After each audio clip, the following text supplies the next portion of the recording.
नमस्ते, welcome to निफ्यूज online Hindi. प्रवेशिका paper 1 Roman letter 2 किसी एक कवि का परिचय दीजिए. இவங்க வந்து இதில் 3 ஆத்தர்ஸோட நேம் கொடுத்துருப்பாங்க. அந்த 3லேருந்து ஏதாவது ஒரு ஆத்தர்னுடைய டிஸ்கிரிப்ஷன் எழுத சொல்லுவாங்க. டிஸ்கிரிப்ஷன் அப்படின்னா அவரோட பேர், அவர் எப்போ பிறந்தார், அவர் எப்போ இருந்தார், அவர் எந்த ஊரில் பிறந்தார், அதுக்கப்புறம் அவர் என்னென்ன ஆர்டிகல்ஸ்லாம் எழுதியிருக்காரு, அதை பற்றி நம்ம எழுதுகிற மாதிரி இருக்கும். இதில் வந்து ரொம்ப ஈஸியாக மார்க்ஸ் ஸ்கோர் பண்ணலாம், 5 மார்க்ஸ் கிடைக்கும். நான் இதில் சொல்கிற இந்த 4 ஆத்தர்ஸ்க்குமே அவங்களோட பேர், ஊர், எங்கே பிறந்தார், எப்போ பிறந்தார், அப்புறம் எப்போ இறந்தார் அப்படின்றது நல்லா தெரிஞ்சுக்கோங்க. அவங்கள பற்றின ஒரு 4 ஆர்டிகல்ஸ் நல்லா படித்து வச்சுக்கோங்க. So first one, Suryakant Tripathi Nirala. कवि का नाम श्री सूर्यकांत त्रिपाठी निराला. जन्म सन 1896. स्वर्गवास 15 अक्टोबर 1961. जन्मस्थान मेदिनीपुर जिला बेंगाल. ஸோ இங்கே வந்து இவர் பிறக்கிறாரு.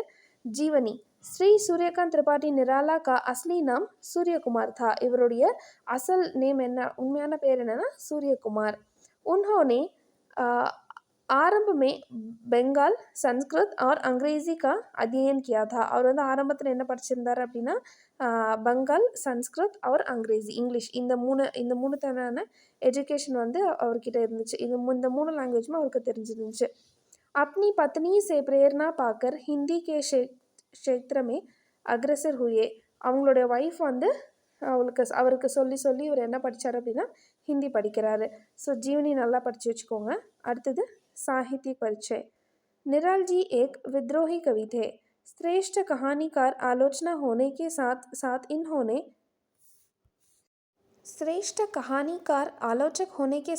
इन्होंने रेखाचित्र एवं निबंध के क्षेत्र में भी अपनी प्रतिभा का परिचय दिया. ஸோ நிரால்ஜி வந்து ஒரு வித்ரோஹி, அதாவது இவர் வந்து ஒரு கிளர்ச்சியாளர். இவர் வந்து நல்ல ஒரு கதை சொல்லி, அதாவது ஒரு கதையை வந்து நல்லா ரிவ்யூ பண்ணுவார். ரிவ்யூ பண்ணுறது இல்லாமல் அப்புறம் நிபந்தம் எழுதுறது, அந்த மாதிரி விஷயங்களையும் வந்து இவர் நிறைய செய்ய ஆரம்பித்தார். அதுக்கப்புறமா கவி கே ரூப் மே ஏ சர்வாதிக் சஃபல் ரஹே. ஸோ இவருக்கு வந்து இதுவுமே வந்து ரொம்ப சக்ஸஸ்ஃபுல்லாக அமைஞ்சுது. हिंदी काव्य जगत में निराला का नाम ஸ்வர்ணாக்ஷரம் மே லிக்னே யோகிய தா. ஸோ இவர் எழுதின அந்த எழுத்துக்கள் எல்லாமே அதாவது பொன் எழுத்துக்களாக வந்து கருதப்பட்டுச்சு அப்படின்னு சொல்கிறாங்க. நெக்ஸ்ட்டு ரச்சனாயே. இந்த ரச்சனாயில் எனி 3 மட்டும் படிச்சுக்கோங்க போதும். ஸோ நீங்கள் என்ன பண்ணுறீங்கன்னா அவரோட நான் அகெயின் சொன்ன மாதிரி அந்த ஆத்தர் பார்த்தீங்கன்னா அந்த ஃபுல் டீட்டெயில்ஸ் மட்டும் தெரிஞ்சு வச்சுக்கோங்க.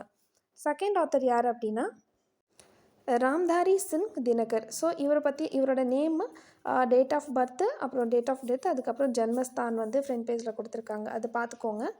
நெக்ஸ்ட்டு இவரை பற்றினது ஜீவனி. ஸோ ஜீவனி அப்படின்றது இவரோட லைஃபு. ராம்தாரி சிங் தினகர் ने पाटने में BA ஹானர்ஸ் பாஸ் கியா. ஸோ இவர் வந்து பாட்னாவில் BA ஹானர்ஸ் வந்து பாஸ் பண்ணுறாரு. ஸ்வகத் அத்தியன் से उन्होंने संस्कृत उर्दू और बंगला का भी ज्ञान प्राप्त किया. ஸோ தனிமொழியோர் என்னென்ன கற்றுக்கிறாருன்னா संस्कृत उर्दू अண்ட் बंगाली. बिहार राज्य के जनसंपर्क विभाग के उपनिर्देशक, அதாவது ஜன்சன்பர்க் அப்படின்னா பப்ளிக் ரிலேஷன் டிபார்ட்மெண்ட்டில் இவர் வந்து டெப்டி டைரக்டராக இருக்கார். உபநிர்தேஷக் அப்படின்னா டெப்டி டைரக்டர். தத்தா ராஜ்யசபாக்கே சதசிய ரஹே. ஸோ ராஜ்யசபாவோட ஒரு மெம்பராகவும் இருந்திருக்காரு. சாகித்யிக் பரிச்சயில் அகைன் நான் சொல்கிறது தான், ஏதாவது ஒரு 2 இது வந்து அவங்கள பற்றி நல்லா தெரிஞ்சு வச்சு இந்த இடத்துல சாகித்யிக் பரிச்சை அப்படின்றது இலக்கிய அறிமுகம். இவர் வந்து எப்படி வந்து இந்த இலக்கியத்துக்குள்ளே வராரு அப்படின்னா காவியக்கே அதிருக்து ஆலோசனை, அதாவது கவிதைகளை வந்து ரொம்ப அதிகப்படியாக வந்து புகழ்ச்சி, அதாவது ஃபஸ்ட்டு கவிதைகளை வந்து நல்லா ரிவ்யூ பண்ணுறது.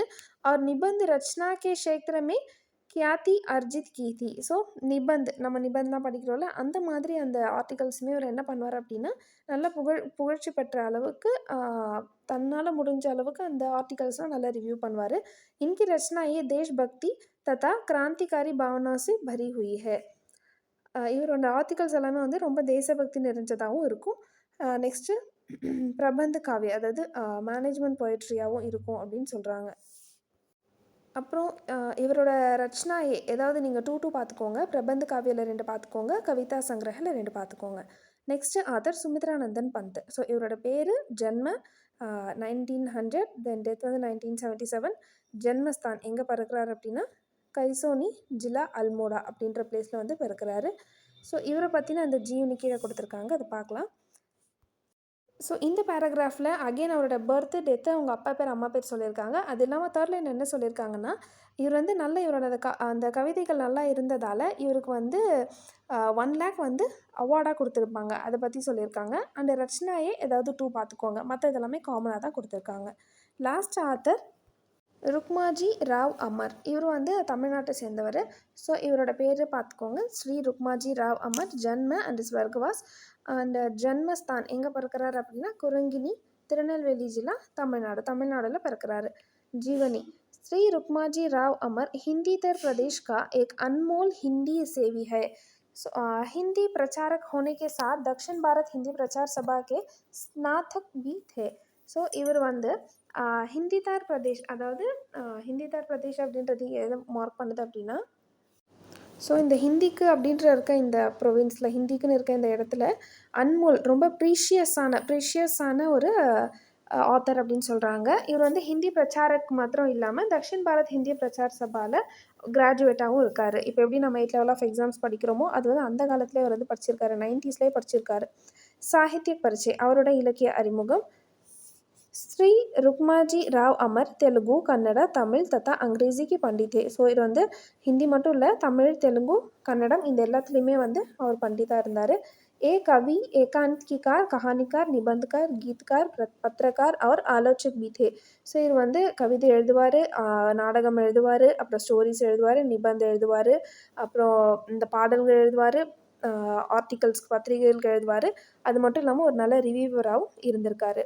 ரச்சனாயே, ஸோ இவரோட ரச்சனாயே ஏதாவது 2 பார்த்துக்கோங்க. எனி 2 எது உங்களுக்கு கொஞ்சம் ஈஸியாக இருக்கோ 2 or 3 பார்த்து வச்சுக்கோங்க.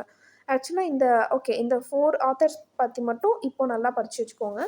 அவுட் ஆஃப் 4 இந்த 4லேருந்து கண்டிப்பாக உங்களுக்கு 2 வந்துடும். ஸோ இந்த 4 நல்லா படிச்சுக்கிட்டீங்க அப்படின்னா இதுலேருந்து கன்ஃபார்ம் நீங்கள் ஒன்று உங்கள் எக்ஸாமில் எழுதுகிற மாதிரி இருக்கும். இதில் நான் சொன்ன மாதிரி அவங்க பேர், அவங்க எப்போ பிறந்தாங்க, எப்போ இறந்தாங்க, எங்கே பிறந்தாங்க அப்படின்றத கொஞ்சம் நல்லா பார்த்து வச்சுக்கிட்டிங்கன்னா ஈஸியாக இருக்கும். தேங்க்யூ, தன்யவாத்.